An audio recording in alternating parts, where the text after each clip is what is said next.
I taia ke te Premier Hoama e te iwi, I taia ke te Premier Jacinda Ardern me ana minita Māori mātā mua ki te matatini nei I te ahiahi nei. Hei tātou tu te tōranga pua eruere rerekura. E miharo ana te Premier ki te waiata I titoa mo tana tamāhine hō ara mo Nive Te Aroha. Kua tae a tinana mai te Premier ki te tūtaki I ngā apataki o ngā mai kapa aka. A e ari ana tona ngākau, kua whakamiia ia me tana tamāine a Nive Te Aroha.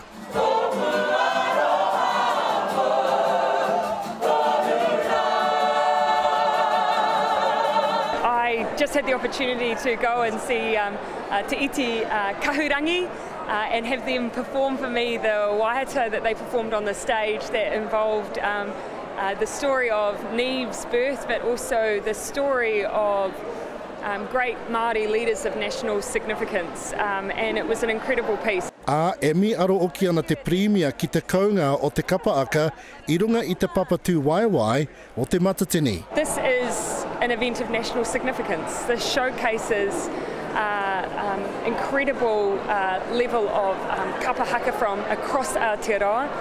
It showcases what is otherwise something that is happening in our communities week in, week out. Me e mea ka piki ake te pūtea kāwanatanga mo te matatini, e whai whakaro ana ia mo te whakataetai ka tū ki Tāmaki Makaurau. We've got 2 years now to make sure that it's well supported at the next competition in Auckland. Koia tētahi o ngā mahi o te arawhiti kia kōrero hia mo taua kaupapa, engari e rua tau aia nei ma mātou kia whakarite hea te pūtea tika hei tautoko I tēnei kaupapa. I oi anō mo te whakataetai I tēnei wā tonu, e matapai ana ia katoa ngā tīma no te tai toke rau. E toru ngā tīma katoa, hātea muri whenua me te pūao, ko tai te wā kia hoki te tai, o kia haere te taitara ki te tai toke rau. Engari, ei te rātapu, mō I o tia ai te pono o ana kōrero.